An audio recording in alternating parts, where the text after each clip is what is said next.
C'est ici, dans la région des Mets, avec ses multiples moulins, que depuis plus de 600 ans, des oliviers donnent un produit d'exception, une huile fruitée, tout cela grâce à un terroir unique.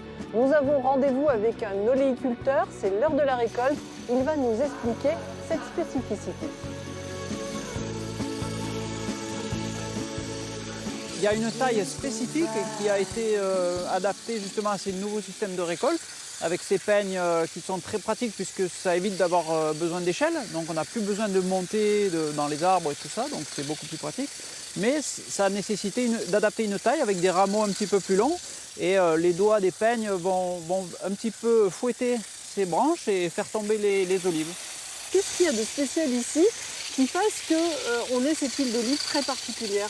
La Haute-Provence, c'est vraiment un terroir qui est très très favorable au développement des arômes dans les olives. En fait, c'est lié essentiellement à l'altitude, puisqu'on est vraiment le dernier rempart pour la culture de l'olivier pour pouvoir produire de l'olive. Quand on parle du terroir, c'est vraiment tout un ensemble, à la fois le sol, mais aussi le climat, le vent, le mistral qui a une importance capitale, puisqu'on voit à partir de maintenant, lorsqu'on fait la récolte, ce mistral va sécher l'olive et va vraiment concentrer les arômes. Bon. Dois, três, vai.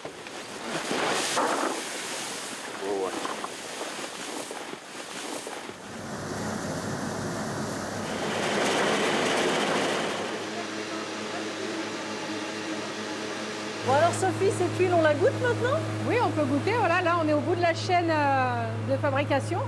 Donc, hop, on va en prendre un petit peu. Là, elle est vraiment brute. Elle va encore se décanter plusieurs mois. Mais on a vraiment l'intensité du... Ah oui, il y a déjà les arômes. Hein? Voilà, arôme herbacé. On a vraiment ce côté frais de l'olive, voilà, artichaut. Et on peut la goûter ou pas alors? Voilà, allez-y, vous laissez en début de langue. Vous allez avoir les arômes en bouche.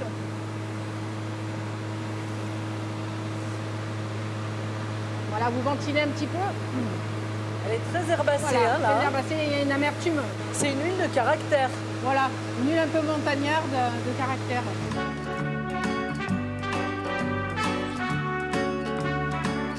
Depuis 2 ans, découverte des olivettes en calèche. Un voyage dans les paysages de Provence pour comprendre l'interaction entre les activités des hommes et leur terroir.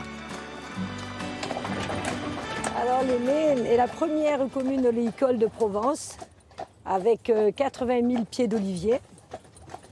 On a essentiellement la catégorie Aglando parce que elle s'est appelée comme ça parce que c'est sous une forme de gland. Voilà. Ça apporte une sensation un peu de liberté, de pouvoir se promener comme ça à cheval et puis en même temps on écoute l'histoire des Mets, donc il y a plein de légendes autour de ça, donc c'est intéressant quoi. Surtout que moi je viens de Bretagne, donc c'est vrai que ça change beaucoup.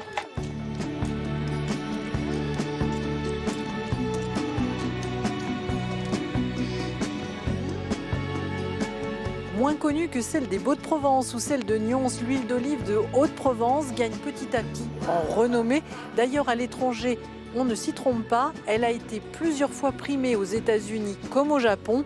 Avis donc aux amateurs.